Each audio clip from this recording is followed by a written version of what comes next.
ചില മോദി വിരോധികൾ ചോദിക്കുന്നുണ്ട്, നരേന്ദ്രമോദി ഈ രാജ്യത്തിന് വേണ്ടി എന്താണ് ചെയ്തതെന്ന്. അതിനെക്കുറിച്ച് അറിയണമെങ്കിൽ കണ്ണു തുറന്നു ചുറ്റും നോക്കേണ്ടതുണ്ട്.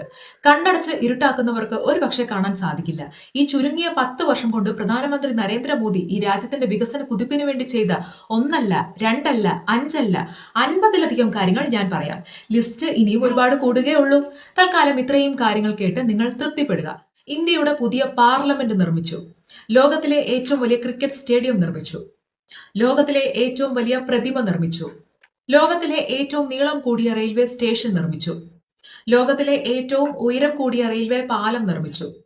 ലോകത്തിലെ ഏറ്റവും നീളം കൂടിയ ഹൈവേ ടണൽ നിർമ്മിച്ചു. ലോകത്തിലെ ഏറ്റവും നീളം കൂടിയ ബൈലൈൻ ടണൽ നിർമ്മിച്ചു. ലോകത്തിലെ ഏറ്റവും നീളം കൂടിയ റിവർ ക്രൂയിസ് കപ്പൽ നിർമ്മിച്ചു. ഏഷ്യയിലെ ഏറ്റവും നീളം കൂടിയ വൈദ്യുതീകരിച്ച റെയിൽ തുരങ്കം നിർമ്മിച്ചു. ലോകത്തിലെ ഏറ്റവും വലിയ ഓഫീസ് നിർമ്മിച്ചു. രാജ്യത്ത് 12 കോടിയിലധികം ശൗചാലയങ്ങൾ നിർമ്മിച്ചു. പുതിയതായി 400-ലധികം മെഡിക്കൽ കോളേജുകൾ രാജ്യത്ത് സ്ഥാപിച്ചു. പുതിയതായി 7 IIT-കൾ ആരംഭിച്ചു. പുതിയതായി 9 IIM-കൾ ആരംഭിച്ചു. പുതിയതായി 16 IIIT-കൾ ആരംഭിച്ചു. പുതിയതായി 16 എയിംസുകൾ ആരംഭിച്ചു. അയോധ്യ രാമക്ഷേത്രം പണിതു. ഏഷ്യയിലെ ഏറ്റവും വലിയ ഹെലികോപ്റ്റർ നിർമ്മാണ യൂണിറ്റ് നിർമ്മിച്ചു. ഇന്ത്യയിലെ ആദ്യത്തെ സെമി ഹൈസ്പീഡ് ട്രെയിനുകൾ നിർമ്മിച്ചു. ഏഷ്യയിലെ ഏറ്റവും വലിയ കോൺഫറൻസ്, കൺവെൻഷൻ, എക്സിബിഷൻ ഹാളുകൾ നിർമ്മിച്ചു.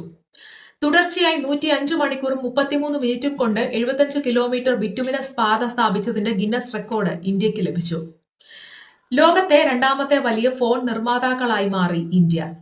2025 മാർച്ച് വരെ ഇന്ത്യയുടെ മൊത്തം റോഡ് ശൃംഖല 63 ലക്ഷം കിലോമീറ്ററിലധികമാണ്. 2014-നും 2025-നും ഇടയിൽ 54,917 കിലോമീറ്ററിലധികം പുതിയ ദേശീയപാതകൾ കൂട്ടിച്ചേർത്തു. ഇത് മൊത്തം ദേശീയപാതയുടെ നീളം ഏകദേശം 91,287 കിലോമീറ്ററിൽ നിന്ന് 1,46,204 കിലോമീറ്ററായി വർദ്ധിപ്പിച്ചു. ദേശീയപാതകൾ 60% വളർന്നു. 2014-ൽ 11.6 കിലോമീറ്ററിൽ നിന്ന് 2025-ൽ ഹൈവേ നിർമ്മാണ വേഗത പ്രതിദിനം 34 കിലോമീറ്ററായി. ഏറ്റവും വേഗതയേറിയ റോഡ് നിർമ്മാണത്തിനുള്ള പുതിയ ലോക റെക്കോർഡ് ഇന്ത്യ സ്ഥാപിച്ചു. ഗാസിയാബാദ് അലിഗഡ് എക്സ്പ്രസ് വേയിലെ 100 കിലോമീറ്റർ റോഡ് വെറും 100 മണിക്കൂറിനുള്ളിൽ നിർമ്മിച്ചുകൊണ്ടാണ് പുതിയ ലോക റെക്കോർഡ് സ്ഥാപിച്ചത്. 2016-ൽ ചൈന സ്ഥാപിച്ച 105 മണിക്കൂർ എന്ന മുൻ റെക്കോർഡ് മറികടന്നു. ലോകത്തിൽ ഏറ്റവും വേഗത്തിൽ വളരുന്ന സമ്പദ് വ്യവസ്ഥയാണ് ഇന്ത്യ. GDP നിരക്ക് 6.5%. ഇത് ഇന്ത്യയെ ലോകത്തിലെ 4ാമത്തെ വലിയ സമ്പദ് വ്യവസ്ഥയാക്കി. 2030-ഓടെ $7.3 ട്രില്യൺ GDP പ്രതീക്ഷിക്കുന്ന 3ാമത്തെ വലിയ സമ്പദ് വ്യവസ്ഥയായി മാറാനുള്ള പാതയിലാണ് ഇപ്പോൾ ഇന്ത്യ. ഗോതമ്പിന്റെയും അരിയുടെയും ഏറ്റവും വലിയ ഉത്പാദകരായി ഇന്ത്യയെ നിർമ്മിച്ചു. ലോകത്തിൽ ഏറ്റവും കൂടുതൽ അരി ഉൽപ്പാദിപ്പിക്കുന്ന 1ാമത്തെ രാജ്യവും ലോകത്തിൽ ഏറ്റവും കൂടുതൽ ഗോതമ്പ് ഉൽപ്പാദിപ്പിക്കുന്ന 2ാമത്തെ രാജ്യവുമാണ് ഇന്ത്യ. ഏറ്റവും വിജയകരമായി G20 ഉച്ചകോടിക്ക് ആതിഥേയത്വം വഹിച്ചു. ഭാരതത്തിന്റെ അധ്യക്ഷതയിൽ ആഫ്രിക്കൻ യൂണിയനെ G20-ൽ ഉൾപ്പെടുത്തി അതിനെ G21 ആക്കി. അത് ചരിത്രപരമായ നിമിഷമായിരുന്നു. 2014-ൽ രാജ്യത്ത് ഏകദേശം 500-ൽ താഴെ സ്റ്റാർട്ടപ്പുകളിൽ നിന്ന് 2024-25 ആകുമ്പോഴേക്കും ഏകദേശം 1.5 ലക്ഷത്തിലധികമായി സ്റ്റാർട്ടപ്പുകൾ വർദ്ധിച്ചു. ലോകത്തിലെ തന്നെ 3ാമത്തെ വലിയ സ്റ്റാർട്ടപ്പ് ആവാസ വ്യവസ്ഥയായി മാറി ഇന്ത്യ. 2025 ഒക്ടോബർ വരെ സർക്കാർ അംഗീകൃത സ്റ്റാർട്ടപ്പുകളുടെ എണ്ണം 1.95 ലക്ഷത്തിലധികമാണ്. ഇന്ത്യയൊട്ടാകെ Khelo India school games, youth games, university games എന്നിവ വിജയകരമായി സംഘടിപ്പിച്ചു. ഏഷ്യൻ ഗെയിംസിൽ ഇന്ത്യൻ കായിക ചരിത്രത്തിൽ ഏറ്റവും കൂടുതൽ മെഡലുകൾ നേടിയത് ഇന്ത്യയാണ്. വനിതാ സംവരണ ബിൽ വിജയകരമായി പാസാക്കി. ആർട്ടിക്കിൾ 370 നീക്കം ചെയ്യൽ വിജയകരം. മുത്തലാഖ് നീക്കം ചെയ്യൽ വിജയകരം. ബേട്ടി ബച്ചാവോ ബേട്ടി പഠാവോ വിജയകരം. മേക്ക് ഇൻ ഇന്ത്യ വിജയകരം. ഡിജിറ്റൽ ഇന്ത്യ UPI വിജയകരം. സ്കിൽ ഇന്ത്യ വിജയകരം. ചാർധാം പദ്ധതി വിജയകരം. സ്വച്ഛ് ഭാരത് അഭിയാൻ വിജയകരം. VIP സംസ്കാരം ലാൽ ബട്ടി നിർത്തലാക്കി. ഇന്ത്യയിൽ വിശിഷ്ടാതിഥികളുടെ വാഹനങ്ങളിൽ ലാൽ ബട്ടി അഥവാ ചുവന്ന ബീക്കൺ ലൈറ്റുകൾ ഉപയോഗിക്കുന്നത് പൂർണ്ണമായും നിർത്തലാക്കിയിട്ടുണ്ട്. ഭാരത് മാല പദ്ധതി വിജയകരം. സാഗർമാല പദ്ധതി വിജയകരം. സോജില ടണലിന്റെ നിർമ്മാണം വിജയകരമായി പുരോഗമിക്കുന്നു. 2030-ൽ പദ്ധതി പൂർത്തീകരിക്കും.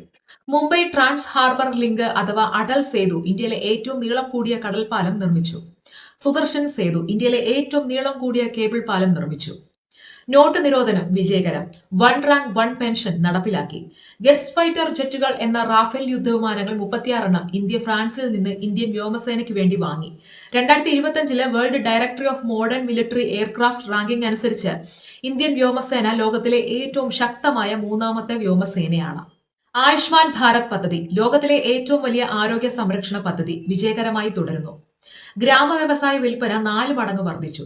ഖാദി ഗ്രാമ വ്യവസായങ്ങൾ ചരിത്രപരമായ വളർച്ച കൈവരിച്ചു. 2024-25 വിൽപ്പന 1.70 ലക്ഷം കോടി കടന്നു. കഴിഞ്ഞ 11 വർഷത്തിനിടെ ഈ മേഖലയുടെ ഉൽപാദനത്തിൽ 347% വർധനവുണ്ടായിട്ടുണ്ട്. രാജ്യത്ത് 2014-15 760 സർവകലാശാലകളുടെ എണ്ണം 2025 ജൂണിൽ 1338 വർദ്ധിച്ചു. 2014 മുതൽ മോദി സർക്കാർ ഇന്ത്യയിലുടനീളം ഏകദേശം 390 പുതിയ സർവകലാശാലകൾ സ്ഥാപിക്കുന്നതിന് മേൽനോട്ടം വഹിച്ചു. 2025 തുടക്കത്തിൽ രാജ്യത്തെ മൊത്തം സർവകലാശാലകളുടെ എണ്ണം 1200-ലധികമായി. ISRO ബജറ്റ് 13,400 കോടി. കഴിഞ്ഞ 10 വർഷത്തിൽ ISROയുടെ ബജറ്റ് ഏകദേശം 3 ഇരട്ടിയായി വർദ്ധിച്ചു. 2025-26 സാമ്പത്തിക വർഷത്തിൽ ഏകദേശം 5,600 കോടിയിൽ നിന്ന് 13,400 കോടിയിലധികമായി വർദ്ധിച്ചു. ഉഡാൻ പദ്ധതി വിജയകരം. 2014 മുതൽ ഇന്ത്യ അതിന്റെ പ്രവർത്തനക്ഷമമായ വിമാനത്താവളങ്ങളുടെ എണ്ണം ഇരട്ടിയിലധികമാക്കി. 145 വിമാനത്താവളങ്ങൾ, 2 ജലവിമാനത്താവളങ്ങൾ, 13 ഹെലിപോർട്ടുകൾ എന്നിവയുൾപ്പെടെ 160-ലധികം പ്രവർത്തനക്ഷമമായ വിമാനത്താവളങ്ങൾ തുറന്നു. ഏകദേശം 6 ലക്ഷം കോടി രൂപ ചെലവിൽ 10,000 കിലോമീറ്റർ നീളമുള്ള 25 പുതിയ ഗ്രീൻഫീൽഡ് എക്സ്പ്രസ് വേകൾ കൂടി രാജ്യത്ത് അതിവേഗം പൂർത്തിയായിക്കൊണ്ടിരിക്കുന്നു.